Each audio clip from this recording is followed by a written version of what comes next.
sob stories of bad pasts that's led them, I'm the exception. My childhood was awesome. My family, awesome. I was the cool kid in school. I played sports. I didn't have any reason to go the way I chose, but in 2006, I was in a really bad accident where I worked. And I hurt my spine and I broke my tailbone in 4 places and I got put on pain meds. Never took a Vicodin or anything in my entire life. But I started taking these pain pills for like 3 solid straight years, and then I had the surgery on my back, and come to find out, I was totally fine and I was fixed. I didn't hurt anymore. But my injury was so severe that I kept using that excuse to get more pills and more pills and more pills. It didn't matter where I went. All I had to do was look at my x-ray and they're like, man, you look awfully jacked up. And I'm like, I can barely move. I was totally fine. Been fine for a long time. But I wasn't taking pills to get high. I was taking pills because I was sick. Sick. Couldn't start my day. Couldn't get out of bed. I spent the night before constantly thinking how I'm going to get them the next day. And then it gets to a point where you're tired of being sick and you're sick of being tired. You know what I mean? And I had friends who thought they were helping me by saying, I know you don't do the meth. I know that's not your thing. But if you want to be able to get some energy, get out of this bed, do something with your life, just try it. And I did. And the next thing I know, pills are out of my life. I have no addiction to pills anymore. But I'm steadily addicted to methamphetamines. And I take them often. And I hide from the world. And I hide from my family because I'm so embarrassed. And I don't want to take on life or anything that it has because I'm not ready for it. And if I didn't have meth or if I didn't have some pills, I couldn't face the world. So I spent my days hiding in friends' houses, couch to couch, couch to couch. So I made it back home, and then I still hide in my mom's house in my bedroom, praying to God the cops don't come because I don't know, I've done so much crap, they could come at any time. So I never want to leave, never even want to go to Walmart, scared of who I might see, embarrassed about things that I've done. Some family doesn't even want to talk to me, which is hard for me because we're really big oriented and I think a lot about them and to know that I bring them some shame is harsh. My brother's the Superior Court judge, for God's sakes, and his brother's just steady doing dirt all the time. And my sobriety came by accident. My girlfriend at the time, she got in trouble and she had to be put on probation. And it was, oh my God, I haven't been sober either, her or I, ever. And I guess I was trying to be the good boyfriend, and I was like, well, if you're not going to get high, I'm not going to get high. I'm not going to do that in front of you. I don't owe you that, but I feel like I should, And it was hard, and it sucked. And we did it day, together. Both of us in treatment together. And that was a year ago. And we're still going.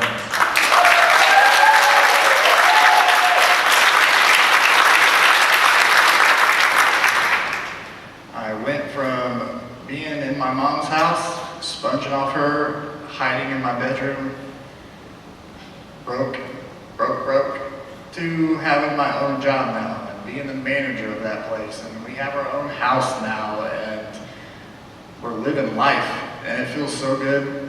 I constantly think about, man, I don't want to mess up because, I can't mess up. I have so many people that are so proud of me and they're here today and I can't believe you're going to that. Me and Taryn have came a long way from being in the Putnam Scanner to being in the Banner Graphic about coming here. I'm just telling you right now.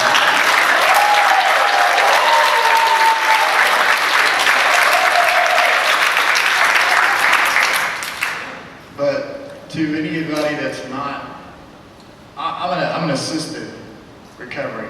I am with groups together here in Greencastle. I thought somebody should come and represent for them because yes, I am on Suboxone. There's a lot of confusion about it. Oh, you're supplementing one drug for another thing. If this is a drug, the alternative to what I used to do, this beats it hands down. It's an 18-month program. This isn't for life. You don't just go every week. They sign off, give you some pills, and you go on about your business. It's intense. You got to go for therapy once a week, hour-long therapy. You're with other people doing the same thing, constantly drug tested just to make sure you're not slipping, which I appreciate, you know, because it's not that place. If you're not being serious, there's no reason for you to be there. But people in town think you either got to go to Indianapolis or you got to deal with withdrawal. And that's the main reason why people don't want to quit, because withdrawal sucks. It's the worst thing on the planet. It's close to death. And if people know that there's a place you can go and you can get some help while you're going through that, it's not to get you high. It's to just help you. I haven't lived life normal in a long, long time because I've been addicted to something too. So to be taking a medication that keeps me from feeling like that just so I can have some normalcy in my life. You take normalcy for granted, people. You know what I mean? Just to wake up and feel normal, to do normal things, pay your bills, wake up before noon. You know what I mean? Not be awake at 4:30 at Walmart on a Tuesday stealing. You know what I'm saying? We're here in town and they do intakes all the time. And my substance abuse counselor, Judy, is here right now. I love you. Thank you for everything. She's right there.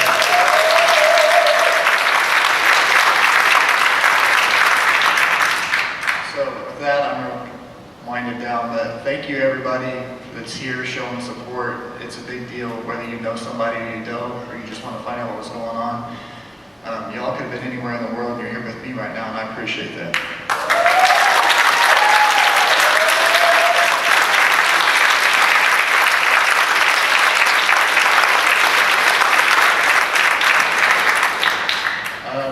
Brandon Drake, the Director of Operations at Monroe County Pathways, former Director at Courage to Change Sober Living, and recovering subuse abuser of 10 years. Come on up.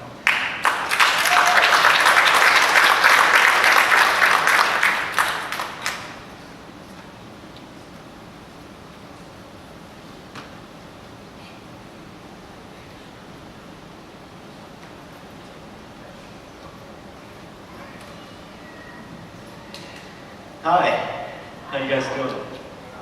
Good, just a good turnout. I was thinking about it while Sheila was introducing the event, and I remember the first year she did this, I think we may have had 8 to 9 people. And she never asks me, she always says, hey, here's the flyer to the event, I'm always on there speaking. So it's like I try to make it up every year because I told her this stat year, it's like, there were 8, 9 people, but to me, she was way ahead of the curve, right? Like, we weren't hearing about fentanyl yet at that point. We were hearing about it, but just tinges of it. And she saw something coming that was going to be horrific, and she was trying to do something about it. And I think that's important because everywhere I go to speak about, on the topic of addiction and treatment, I talk about that it's the problem with every county I go to, or even my own county, it's even worse where I'm from, in Bloomington, is that people always think that it's got to be something huge that happens, like, that changes it. But it's not how change happens. Change happens with a few people. A few people that care, a few people that are sick of losing people they love, and they step up and they say, we're going to do something. They don't have to have degrees. They don't have to be a special person. They just have to be someone who loves enough to do something about it when they see people dying. And it's happened with everything that we face in our country. It's always happened with a few people that get sick of it. It's never been the people who study at Yale and like any university and all that. They read books and they're good at it, but it's the people under that are actually do the work that are going to change things. So I appreciate you, Sheila, doing this every year. It's important. Very important. I'm grateful for you. I really am. So I just said the credentials don't matter, but I'm going to tell you a little bit about what I do. I'm a drug and alcohol interventionist by trade. I do private practice recovery coaching. I founded Sober Livings. I do all kinds of things around addiction, especially I'm an activist around addiction, a community organizer around it, trying to help counties pull together resources to help with the epidemic.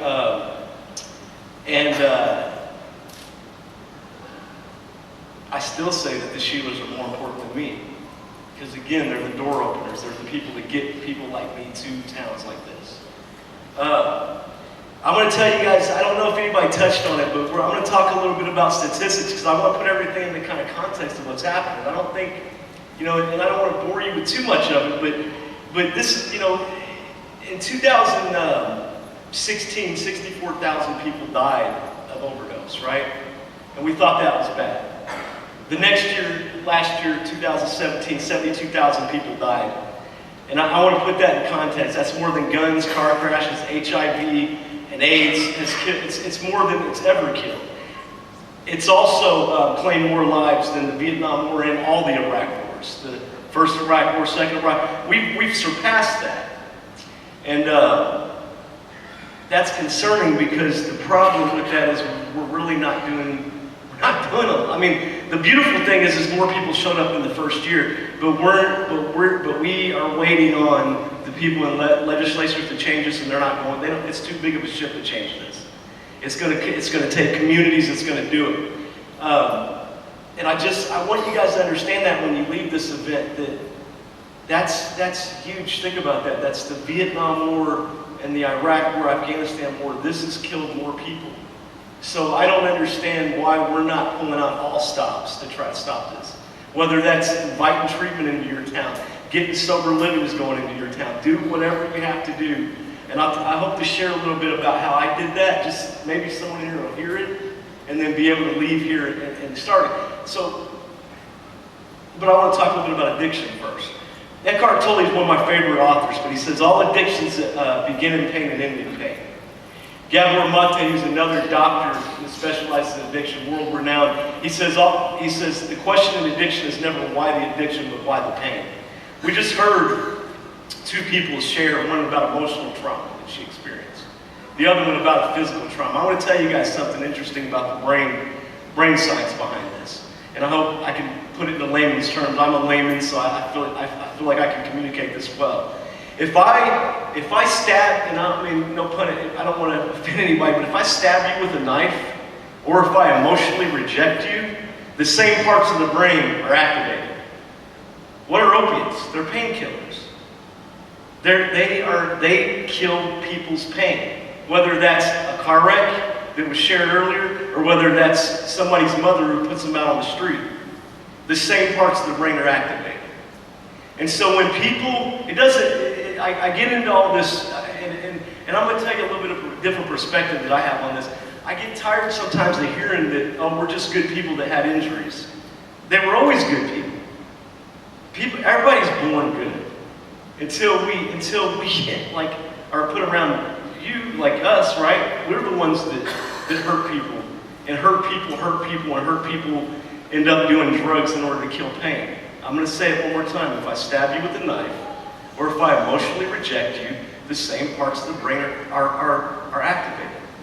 And when I reach for an opiate, or I reach for a methamphetamine, all I'm doing is I'm trying to use trauma, whether that's a physical trauma or an emotional trauma. If we can begin there in every community, if you guys can begin there, and always remember when you're looking at someone who's suffering, that you're looking at pain, pure pain, and we can start helping our communities, our teachers, our police force, people like that to understand trauma, then we will finally get somewhere. But until that day comes, you will watch more and more of the people you love die because we're just not grasping that idea.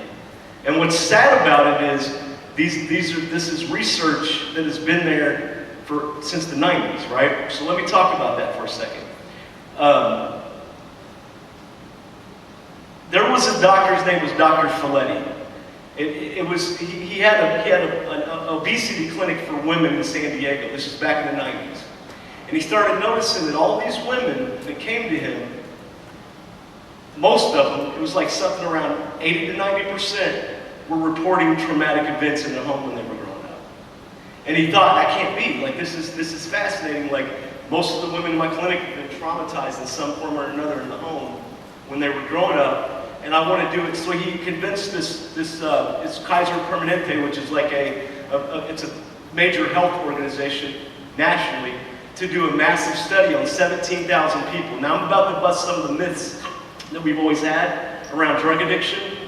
These 17,000 people of middle class, and this was in the 90s, that they did this study on, right? So they didn't go to impoverished communities, they didn't go to minority communities, they went to mainly white people in middle class America, and they did a massive study on 17,000 people.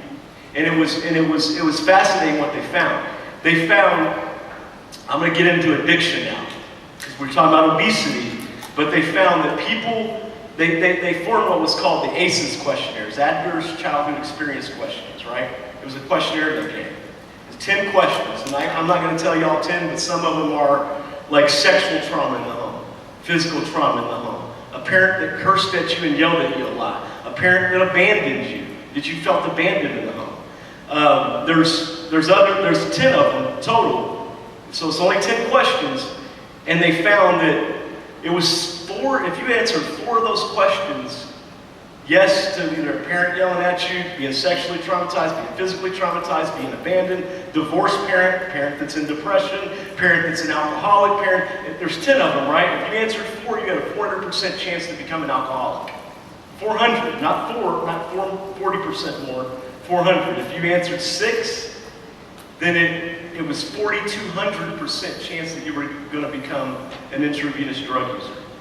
Now I want to point something out. We've heard a lot about choice, the debate over, that's the long debate in addiction. It's whether we have a choice now, if I do right now as I'm standing there, or people in the, if that's true, then these people didn't have a choice to begin. It was inevitable that most people that go through that are going to either end up with severe mental illness or addictions issues. That's an important piece of the puzzle. That has been duplicated all the way up until 2012 was the last time they did a massive study like that, and the same results come back every time. And so I always say this everywhere I go when I talk is that we, and especially in Indiana and some places, some other highly conservative states, and this isn't a political talk, I tend to be in the middle, so I'm prerequisite with that, right? Is that we usually put ideology over research and fact in whatever we're doing. We would prefer to look at addiction as a criminal, as a choice thing, as a choice that people are making mistakes, so we're going to throw them in cage and we're going to deter them, than we are of an actual public health crisis that it is. And this should not be, I say this everywhere I go, and you've seen the memes on Facebook, but this should not be a war on drugs, it should be a war on trauma. That's what this should be about, is how do we, as a community, every community that we go to, how do we start building more trauma-informed, whether someone's in a car wreck or whether someone's emotionally rejected, how do we put the right resources around them to help them get out of it, right? Because I'm a member of the 12-step program too, and just to go back into a little bit of my story, is I have severe sexual trauma from men and women growing up. Rapes, multiple rapes.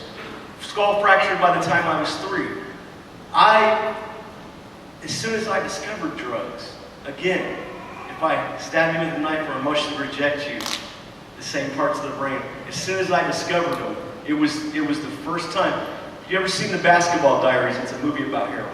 When Leonardo DiCaprio, the first time he shoots up, and he's laying, and he falls backwards in this bed of flowers, and it's this beautiful scene. And that's exactly what heroin felt like the first time that I ever used it. Lortabs, actually, the first time I got my mom's medicine cabinet stolen. And that's another thing. For your parents out there, please throw your medicine away, because that's where a lot of this begins. But it's important, that scene's important. You hear a lot of heroin addicts talk about that they felt the warmth, like their mother, like a warm hug of a mother.